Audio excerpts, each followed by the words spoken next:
So now I'm coming to the last part of the story. You have come to know that how Major decided to visit the grammar school to catch the girl and the boy who came to the town hall, and they did such a great mischief of lowering the flag of the authority or cutting down the flag of the authority. So the major thought that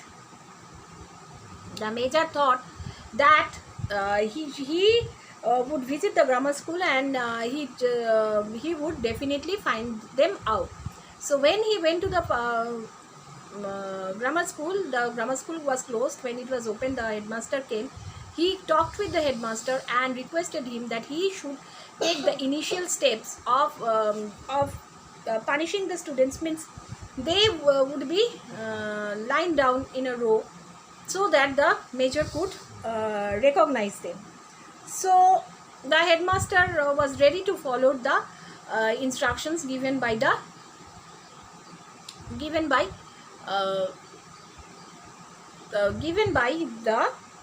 major.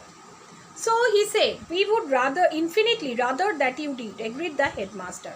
So whatever he would the instructions of the major would be there, he would do accordingly. That you must do what you feel to be your duty, but so must our children. Would you like to begin with the little ones? So the headmaster told, "Okay, I am there with you, and whatever you will be doing for duty, my children also would cooperate with you." And would he start with the little ones or not? "I am looking for a girl of about 15. There was also a boy, but I have reason to believe that they will not be that he will not be so immediately recognizable." So the major pointed out that he was looking for a girl who was about 15, and there was also a boy with her, but he had no reason to believe that he will not be, means he had enough reasons to believe, rather he believed the thing that the girl would if the girl would be caught also, the boy would not be recognized at once, because there was purple mark or purple stain or purple color on the face of the and hands of the girl, but not on the boy. So you may not be aware that we have recently adopted the use of a spray gun loaded with a local vegetable dye. The girl will be stained be purple, I can promise you. There will be no collective punishment this time. It will not be necessary. So he pointed out that they have adopted the policy of spraying gun, spraying color loaded with a local vegetable dye. So the color the spray gun had, it was loaded with the color of the local vegetable dye, and it was a very strong color. And the girl would be stained in purple, he was sure. But he also promised the headmaster that there would be no collective punishment. Means all the boys and girls of the grammar school would not be punished if they would not be able to find the boy or the girl this time. And he was sure that the mark on the face of the boy and the girl was there. So that time it would not be necessary for the major to give them collective punishment. "Purple," said the schoolmaster reflectively. Now in a very thoughtful manner he said that they had used the color purple, a royal color. So purple was considered as a royal color. Still now it is considered as royal color, and also the color of mourning. According to the Britishers, the royal color was a color of purple color was a royal color, as well as it was a color of mourning. Mourning means sometimes when people die, they usually wear the black clothes or the purple clothes to bid farewell to complete the last rites of the particular person or the dead person. So a nice choice. And you think the boy escaped? Now the headmaster then asked if he thought that the boy had escaped or not. "I think it hardly matters. Once we have our hands on the girl, he will come forward." And he just straightforwardly told the headmaster that if the girl would be caught, the boy would definitely be caught. There was no such problem. "I see you have not entirely wasted your time with us," said the schoolmaster with a polite smile. "Very well, you wish to inspect our senior forms. I have kept them assembled in the hall for you, please."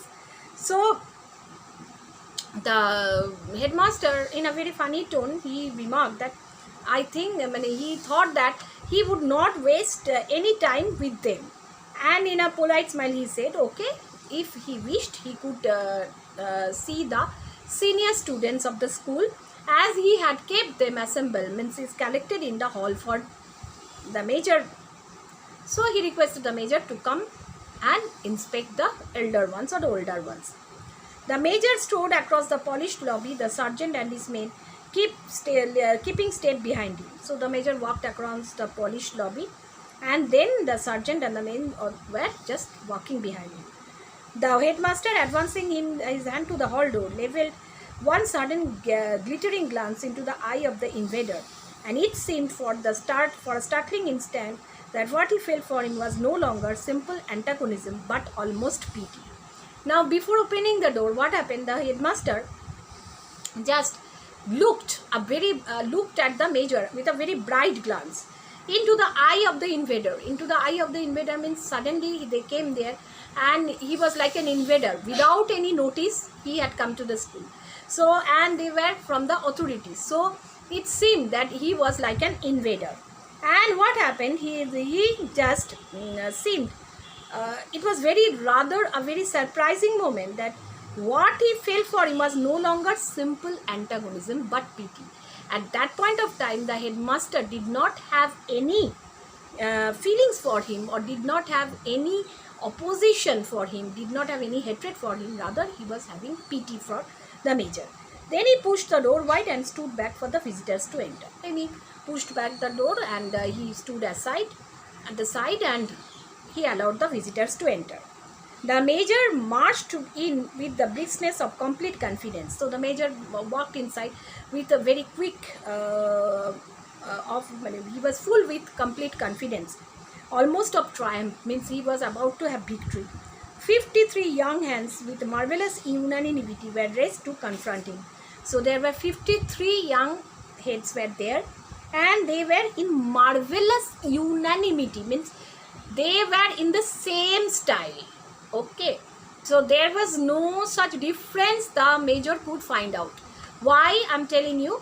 Because there was a perfect unanimity, means all were in the same position, were raised to confront him. So they came in front of him to confront him. And he checked in his stride and ranged himself sideways into stillness, as he thought he had indeed run his breast into a thicket of steel. So it seemed he tried very well. He moved sideways, and then he became still. And it seemed that his heart had become the heart of a stillness. He had come looking for a unmarked outcast. So he had come to look for one person, one girl who had the color with purple face, who had the color face, and it was colored with purple color. He beheld a regiment, so he could see a whole lot. The 53 children, their faces were covered with the purple color. And a Pyrrhic phalanx embattled children, all their delicate olive faces patterned from forehead to chin with the resemblant purple of royalty and mourning.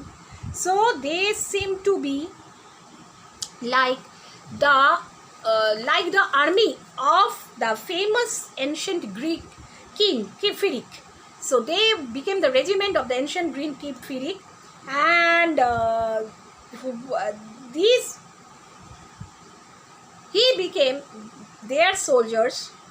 Means these girls all became his soldiers. It seemed to be like that, and their all their delicate olive faces spattered, means colored on the forehead to chin with the resemblant, means bright purple color of royalty and mourning. So there was not a single child, every child present there, and their faces were colored with royal purple. Then earlier it has been stated already that the color symbolizes royalty and mourning. So the major was defeated by the intelligence of whom? By the intelligence of Andreas, and he could not find any one marked criminal, that was the girl, because he could not spot it out and he could not recognize the girl, because everyone present there at that point of time, their faces are covered with royal purple.